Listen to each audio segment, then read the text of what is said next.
ओम धन्वंतरे नमः। आप सभी का मेरे इस YouTube चैनल पर स्वागत है। जैसे कि हम सब जानते हैं कि हम गोविंद पारेख जी की किताब के 1 से 80 पेज तक के अध्ययन में 15 पेजों का अध्ययन कर चुके थे और अब आज हम 17वें पेज का अध्ययन करेंगे। 1 से लेकर के 16 पेज तक का हमने अध्ययन कर दिया था और आज हम 17वां पेज पढ़ेंगे। तो 17वें पेज में सबसे पहले यहाँ पे बताया है प्रमेह के भेदों के बारे में। वैसे तो प्रमेह खुद में ही एक बहुत वास्ट टॉपिक है।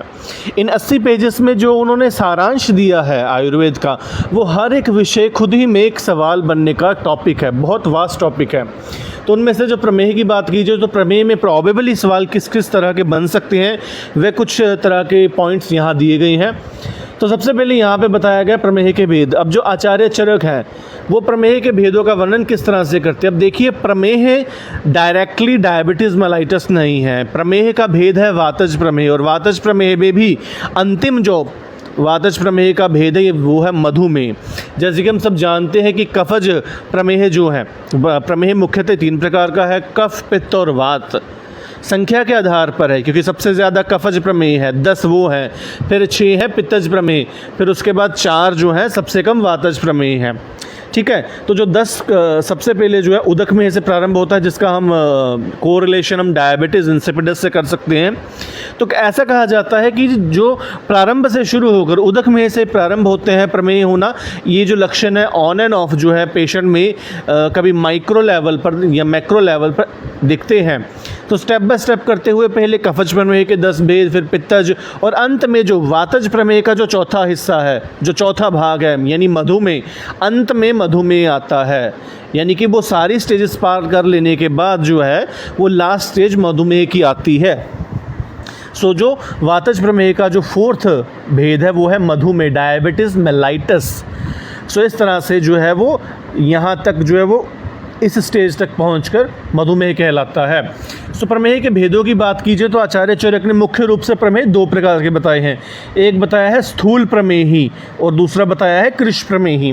सो वैसे हम मधुमेह को प्रमेह भी कह सकते हैं, क्योंकि प्रमेह का ही भेद है।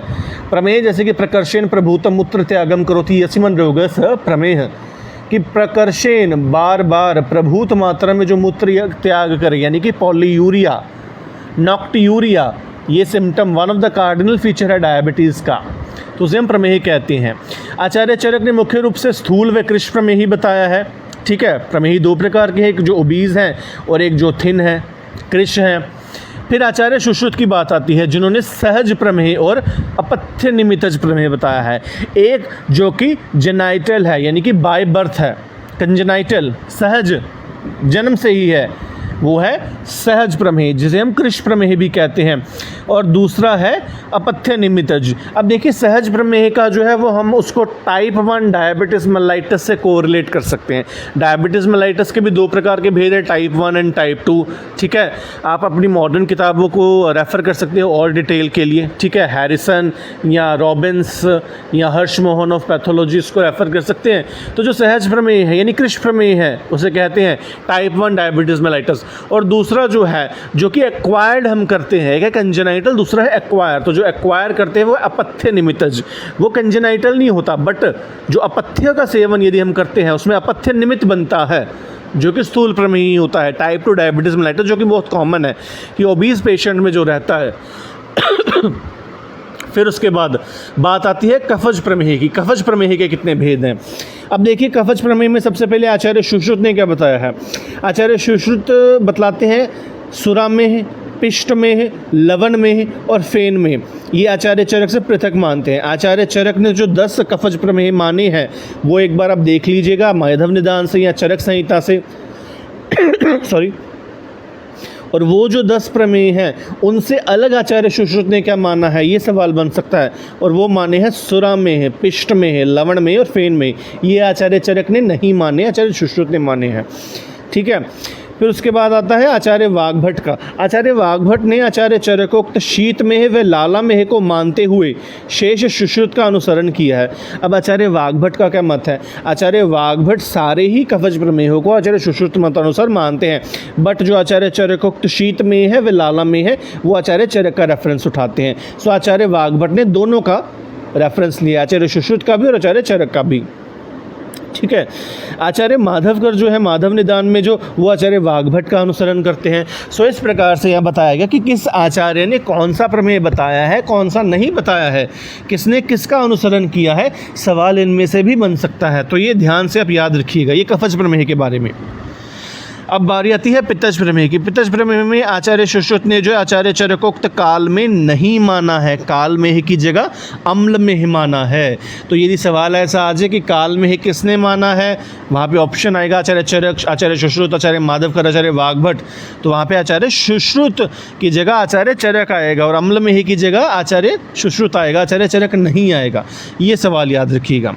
आचार्य वाग्भट ने पित्तज प्रमेयों में आचार्य चरक का ही अनुसरण किया है। कफज प्रमेयों में आचार्य वाग्भट ने आचार्य सुश्रुत का मुख्य रूप से अनुसरण किया है और गौण रूप से आचार्य चरक का अनुसरण किया, क्योंकि उसमें दो उन्होंने शीत में व लाला में माने हैं। फिर उसके बाद आचार्य भेल क्षार में को भस्म में ही कहते हैं।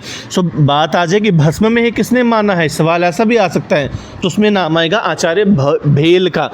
भ से आचार्य भेल और भ से ही भस्म में है, क्षार में ही की जगह। तो क्षार को हम भस्म भी कहते हैं, किस हिसाब से क्षार भस्म ही होती है, जलाकर जो क्षार की निर्माण होता है ना। तो इसमें याद रखने के लिए हम ऐसे याद रख सकते हैं। फिर वातज प्रमेयों की बात आए तो आचार्य सुश्रुत ने आचार्य चरकोक्त मज्जा में व मधुमेह के स्थान पे सर्पी में और क्षौद्र में माना है। तो आचार्य चरक ने जहाँ मज्जा में माना है वहाँ आचार्य सुश्रुत सर्पी में ही मानते हैं, और आचार्य सुश्रुत ने जहाँ आचार्य चरक का मधुमेह है वहाँ क्षौद्र में। वैसे तो मधु का पर्याय ही होता है क्षौद्र, इसीलिए।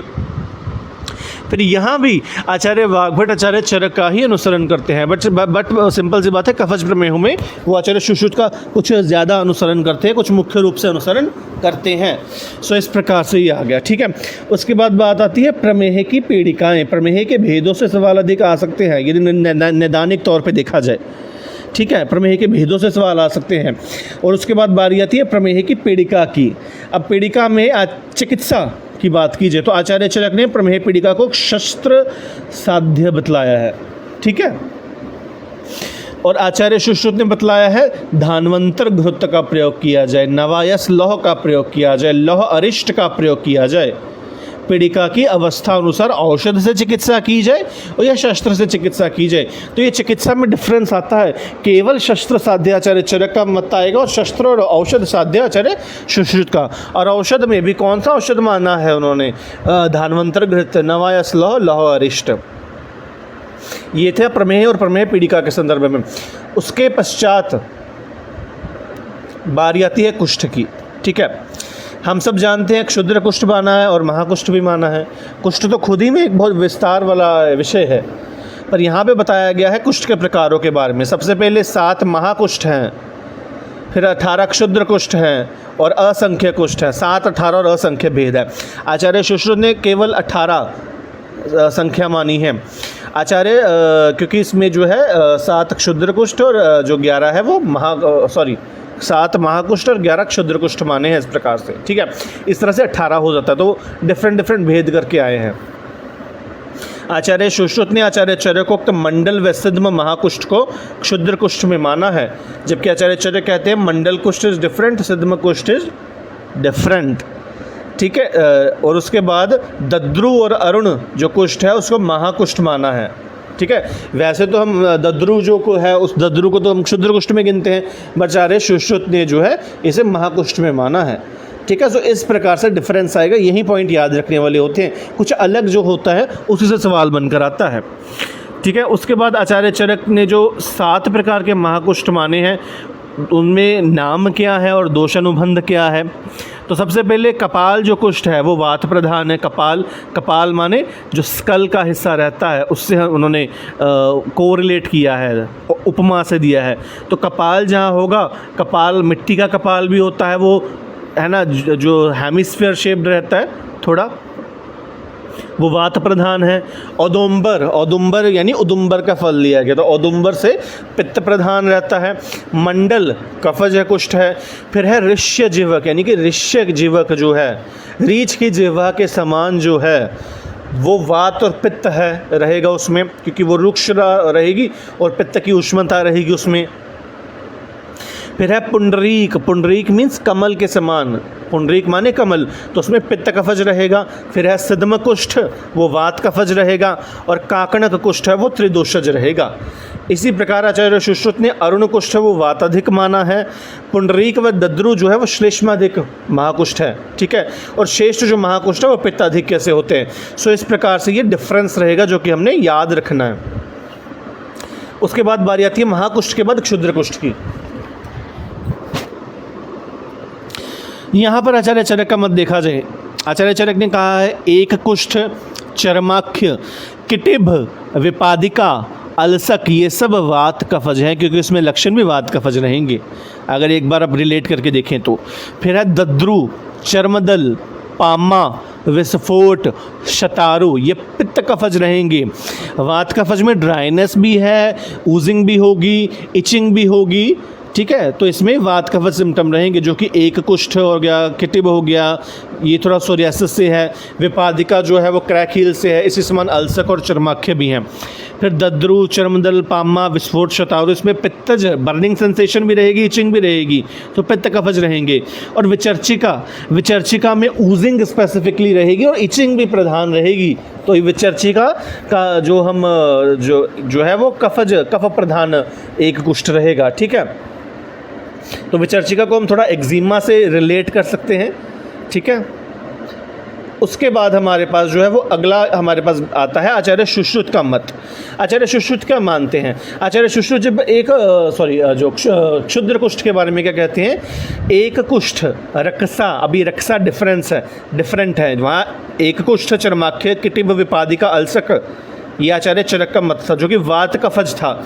यहाँ पे केवल कफज है वो है एक कुष्ठ केवल कफज है, फिर रक्सा है, फिर महाकुष्ठ है, फिर अरुषक है, फिर सिद्धम है, फिर है परिसर्प, वो थे वातिक, ठीक है। शेष जितने भी अन्य क्षुद्र कुष्ठ है वो पैतिक हैं। तो इस प्रकार से 3 दोष के आधार पर किया। और लास्ट में है असाध्य महाकुष्ठ। आचार्य चरक ने काकनक कुष्ठ को असाध्य कहा है। फिर आचार्य सुश्रुत ने पुंडरीक और काकनक दोनों को असाध्य कहा है। वैसे तो यहाँ देखा जाए काकनक इज त्रिदोषज, ठीक है, बट आचार्य सुश्रुत कहते हैं काकनक तो असाध्य है ही है, साथ ही में पुंडरीक भी असाध्य माना है, जबकि आचार्य चरक ने पुंडरीक को असाध्य नहीं माना है, वो पित्त कफज है, ठीक है। और ये जो आचार्य चरक उसको काकनक को त्रिदोषज मानते हैं। सो पुंडरीक पे सवाल आ सकता है कि पुंडरीक जो है वो असाध्य है कि नहीं है। वो है, क्योंकि आचार्य सुश्रुत ने माना है। अगर स्पेसिफिकली आ जाए कि आचार्य चरक का मत क्या है तो वहाँ पे केवल काकनक आएगा, बट आचार्य सुश्रुत का मत आ जाए फिर काकनक एवं पुंडरीक दोनों आएंगे। सो सवाल इस तरह से आते हैं और यहाँ पे इन पॉइंट्स को अपन पकड़ना, क्योंकि यहीं पे सवाल बन सकते हैं, यहीं पे कन्फ्यूजन क्रिएट होती है, क्योंकि नॉर्मल सवाल हर कोई हल कर लेता है, सवाल आते ही वहीं हैं जहाँ कन्फ्यूजन हो, ठीक है। सो इस प्रकार से हमारा जो है 17वां चैप्टर का अध्ययन जो है वो समाप्त हुआ। यदि किसी को किसी भी प्रकार की क्वेरी हो तो you can ask me in the comment section. Video को लाइक कीजिएगा, अपने दोस्तों के साथ शेयर कीजिएगा और चैनल को सब्सक्राइब करना मत भूलिएगा। All the best. कोई भी क्वेरी हो you can ask me in the comment section. Thank you so much.